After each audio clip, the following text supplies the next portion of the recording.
My name is Carey. I'm the CEO of Senscraft. We're a specialist in mobile platforms. And I'm here to talk to you today about driving your conversions, your direct marketing conversions on mobile. So what does that mean exactly? Well, the first thing is that I think that for most e-commerce sites, whether you're in lead generation or you're in e-commerce, mobile retail, there's a few different things you need to do. You need to get traffic into your sites. So that can happen a variety of different ways. That can be direct. It can be through SEO. It can be through paid traffic. You may have partnerships or affiliate networks, and of course, direct marketing, which is what this talk is about. And once you get people into your site, you need to reassure them so that they don't bounce. They have to see on your landing page things that correspond to the promise that you had in your direct marketing campaign. And there needs to be some proof of your credibility, why you're a service that they can rely on, they can feel comfortable purchasing from you. And finally, you need to convert them. There needs to be a good call to action. You need to minimize the distractions and streamline the process. Now, for those of you who have worked in conversion optimization, you may be familiar with this equation. It's a very intimidating thing, but really there's no worries here. The main question of this slide is, will your direct marketing email result in a conversion? And this equation is about just the various components that would go into your landing page that will have an effect on the consumer. So the first thing is, do you have a clear value proposition? That's what the V stands for, value. The other thing is, do you have an incentive for the consumer to actually do what you want them to do? That's to say, sign up for your product. Then you have some negative factors like friction. So when they land on your landing page, can they figure out what it is that they need to do to convert? Is there just the right amount of content, or is there too much content? Your call to action can be lost in the content. That would be friction. Or they can't see where the button is, or they don't know how to click on it. Okay? On mobile, this is an important point because different mobile devices operate in different ways. They have different controls. And then, of course, there's the question of anxiety. Do you have credibility? Do the consumers have questions about your product or about who you are and whether you can actually deliver on your promise? Okay? So all these things are variables. There is no scientific way of determining where you stand with that. And what I'm going to say a little later in the presentation, that one of the important things here is that you need to do a lot of experimentation to find out exactly what the right balance is so that you optimize your conversion and you optimize your revenue. Okay, so a fact, I don't think I need to defend this too heavily, but we all know that if you're doing direct marketing through email these days, more and more consumers are reading those emails in their mobile.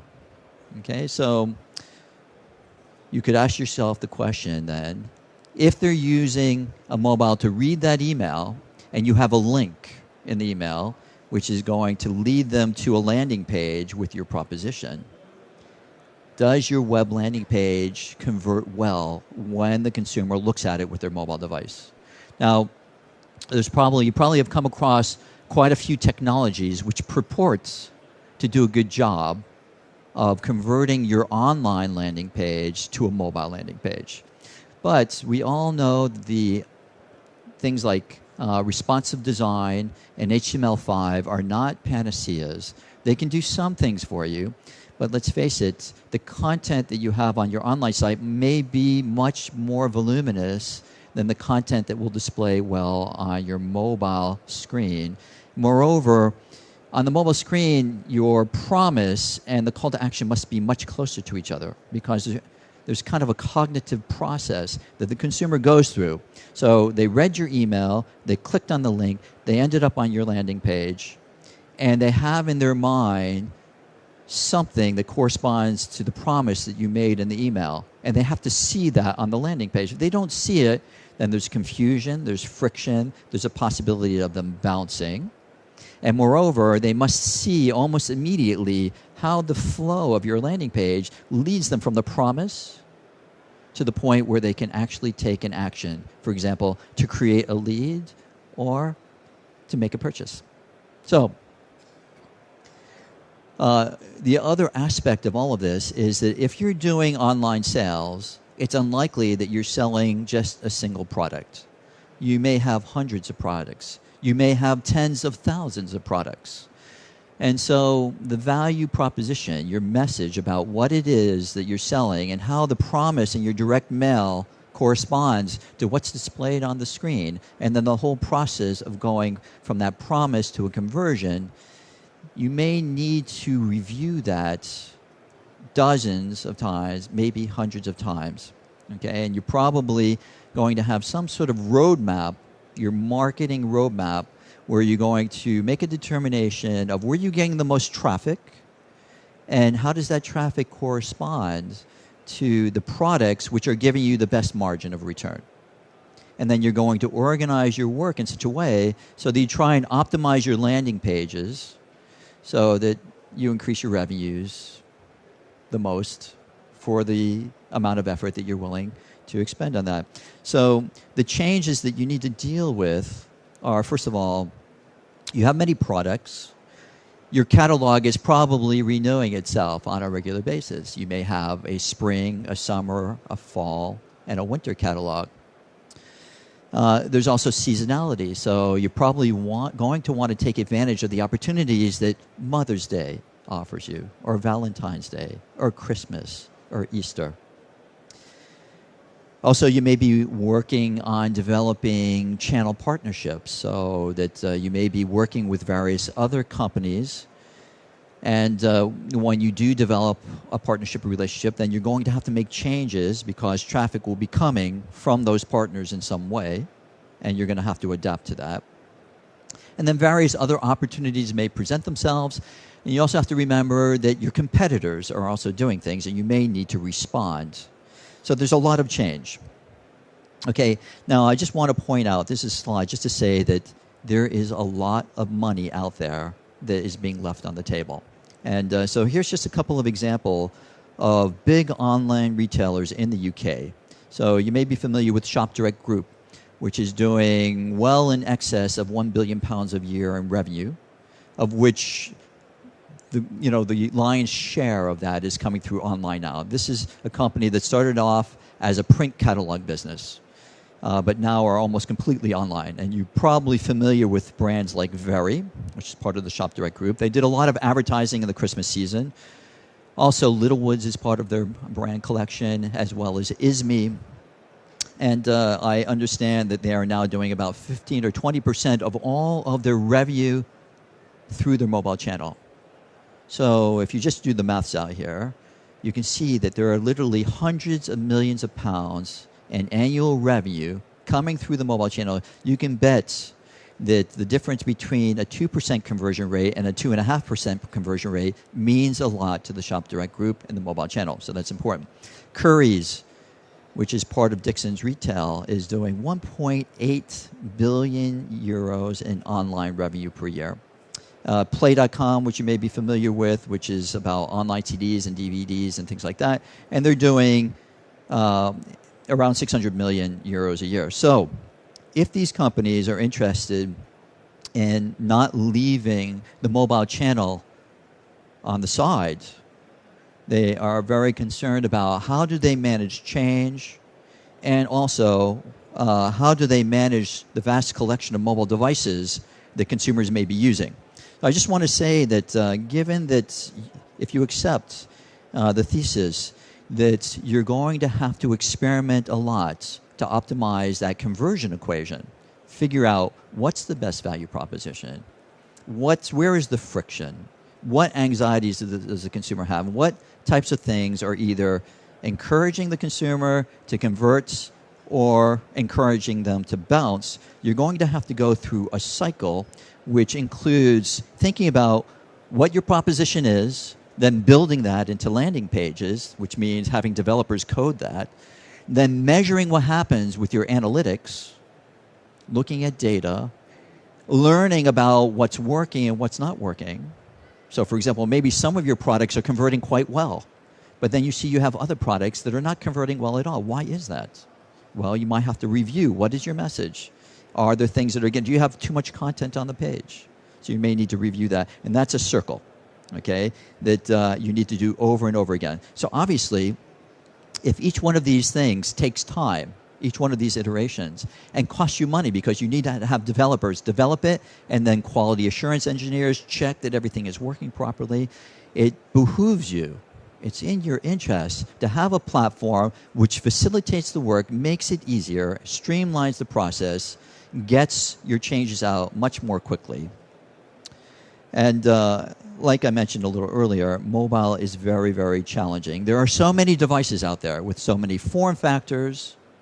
Moreover, these devices work in different ways. So somebody who has an iPhone, they have a navigational paradigm. They know how that device works. Put them on an Android phone, and you're going to find that they're a little confused. They don't know quite how it works, and vice versa. And Windows Mobile is a whole other thing. And tablets are a different thing.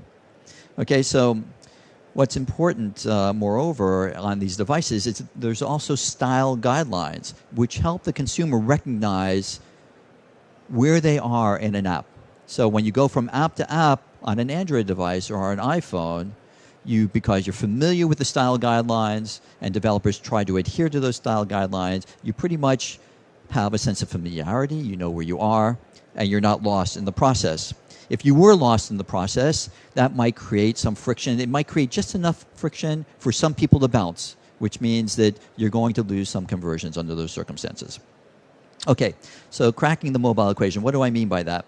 Well, it is my thesis, the thesis of this talk, that success on mobile requires that your platform have the maturity that you require to accelerate this iterative delivery process, okay? And that's what you're going to use to discover what you need to drive traffic and also drive conversions. Okay, so this is a slide which has many components on it, okay? But I think you'll recognize some of them. Well, really, one of the most fundamental things is analytics. If you can't measure what's going on, if you don't know what consumers are doing on your site, then you're not going to be able to make changes. You're not going to be able to infer from the data what's going on, figure out where your problems are, and then take steps to change that. There's many other things in here that I think are important, like, for example, SEO. Obviously, traffic is a big part of the equation. The more traffic you have, the more opportunity you have to convert. So you need to worry about that. But also, you need to be able to test things in a logical way. That means you need to be able to present more than one version of a landing page and see which one does better. Okay, and you can't do one landing page and later on do another landing page, because you have to take into account that at different times of the day, different days of the week, and different months, you're going to have different consumer behavior. And there's a variety of other things that I'll address in some later slides. Okay, so what does it mean to have a mature mobile platform? Well, the first thing is your platform has to be maintainable. If you build a mobile app today, and then to make changes to that app, even small changes, it takes months to deliver that. That's just not going to stand up. It's a very competitive market out there, and people want to take money out of your pocket. And they're going to do that by being able to evolve their services faster, figure out what consumers want faster, come up with innovative features faster than you do. So you really cannot move forward in this market without thinking as an implied requirement maintainability of your platform. Scalability, of course, as you grow traffic is very important. And the other thing is you want to facilitate the implementation of your roadmap. So you're going to be working on various parts of your catalog or various products, and you want to be able to, in a rational way, examine where is the low-hanging fruit, attack that first, and then work on successively more complex parts of your portfolio. And so some things you might need to do is cost-effectively add new devices, add new features, add new functionality. You may want to scale to multiple brands. You may be operating in different countries, so you want to be able to easily scale to different languages. And a variety of other things that might help you in a mature platform to implement that, So, for example, the use of frameworks and whatnot, and modular architecture, so that all of these things would allow you to develop once and deploy many times. Another thing that I've already mentioned is analytics, and it's really important that the analytics be fine-grained. So you don't want to be in a situation where you build analytics into your application, but every time you think of a new thing to measure, you need to add tagging. So my recommendation is that all of your logging and analytics is built into the server side, and that you log everything. As questions come up, you have the data, and then you can analyze the data you have to get answers. If questions come up and you've built your analytics as tagging on the client side of your application, that means you then need to modify your application, redeploy, wait for it to get out, then collect the data, and you're just behind the curve under those circumstances. All right, the other thing is just that with fine-grained analytics, there's a variety of things that it allows you to do. It allows you to identify and prioritize where you're going to put your effort first. Which are the products which are performing well, which ones aren't performing well. And that at least informs how I'm going to move forward in the expenditure of my resources, money and resources to work on various parts of my problem.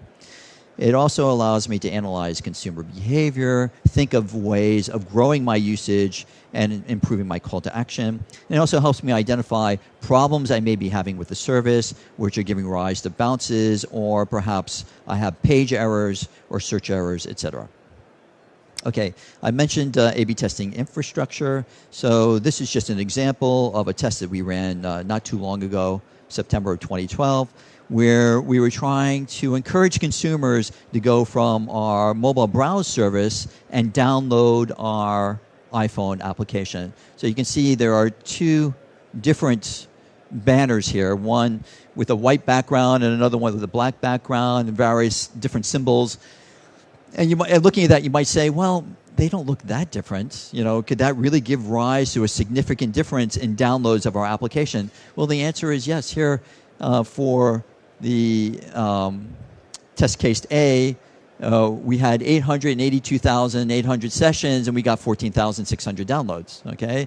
Whereas for test case B, we had 728,000, almost the same, okay, but only 6,000 downloads. So here we had almost double the conversion ratio, okay? And if this wasn't for the download of an application, but it was for a purchase, that's 0.8% might represent hundreds of thousands of pounds of revenue if you're a big e-commerce site.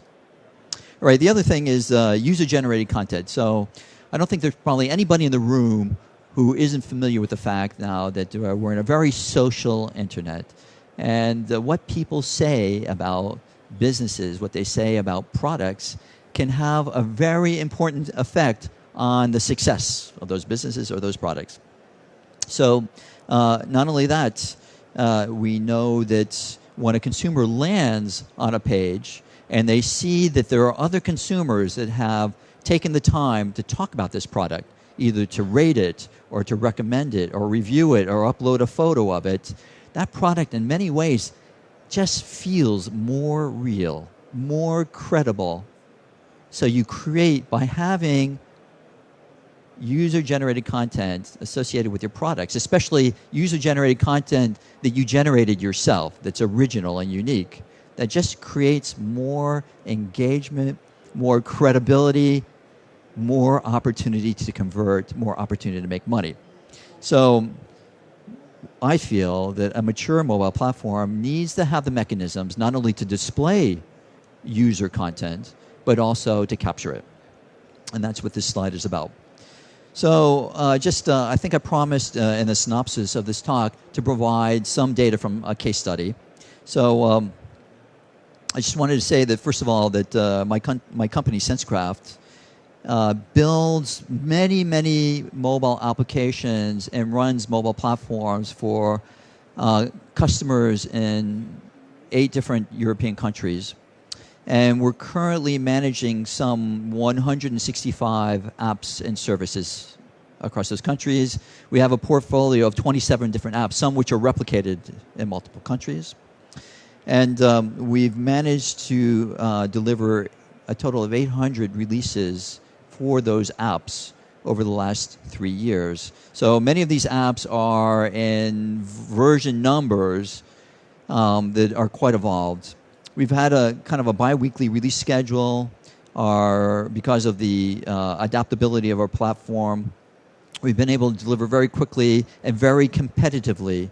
And we've been very successful at driving both traffic and conversions, which is shown in the next slide. So here, this is data coming from one of our customers in Austria. Okay, and what I'm showing over on this side of the screen here is the amount of traffic we're getting through our mobile channel for that customer. And so what I've shown is that the growth is obviously it's better than linear, but looking at a particular 12-month period here, and I've chosen that 12-month period because I just happen to know from an analyst report what the growth of 3G subscriptions were in that country during that period of time, which is about 24% year on year. And you can see that what I've labeled on this slide is the growth in traffic for this service was 67%, which means that we were a lot more successful than just the market growth rate for this service. And a lot of that came from iterating and iterating and iterating again. But what's even more important is the conversions. Okay, what this customer was looking for was phone calls. Okay, and so the number of phone calls that we were getting for this customer actually grew by 156% in that same time period. And that was due to an emphasis on not only getting the value proposition correct, but also the call to action, ensuring that the calling function was a thing that really stood out to the consumer, and that the cognitive path that the consumer went through and looking at that page was as powerful as we could possibly make it. Of course, a lot of that just relied on experimenting over and over and over again, which we were able to do because of the adaptability of the platform. Okay, this is just one other slide which just shows, it's intended to illustrate that if you can deliver a lot of releases to the market, you're much better off because it just allows you to experiment, find out what actually works for consumers and what doesn't work for consumers. The things that don't work, just jettison those things and concentrate on the things that are working. Okay, so here you can see 19 major and 30 major deliveries over 2 years for this particular customer in Poland. All right, so that just pretty much brings me to the end of my presentation. But I wanted to say, by the way of conclusions, that I think e-commerce went through a cycle that looked very similar to what mobile is going through now, but 10 years ago. Okay, where companies were, let's do a website, okay? But they did it in a kind of a haphazard way. And they built something, but they didn't do it in a way necessarily 10 years ago, which allowed them to very quickly implement many changes and go through that iterative discovery process to find out what works with consumers, what doesn't, what makes money. Okay, well, we're like that with mobile now. A lot of companies are saying, oh, you know what? We need one of those mobile app things, you know? And we want to spend £10,000 or £15,000 to do that. Are you kidding me? Okay, it's like most companies are seeing 15-20% of all their traffic coming through mobile. Okay, but they're not thinking about the revenue that's associated with converting those customers. Okay, and if they did, they wouldn't be spending a paltry £20,000. Not because spending money is important, but obviously to have an iterative discovery process means that you're working on it every day, every week, every month. You have a roadmap.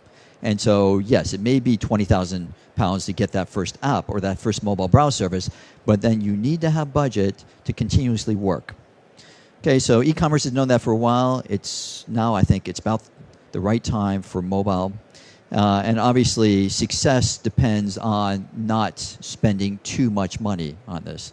Mobile is more challenging because there's many more devices, okay? And you have to factor that in. So I think one part of this is really important is having a platform that can really support the iterative discovery process.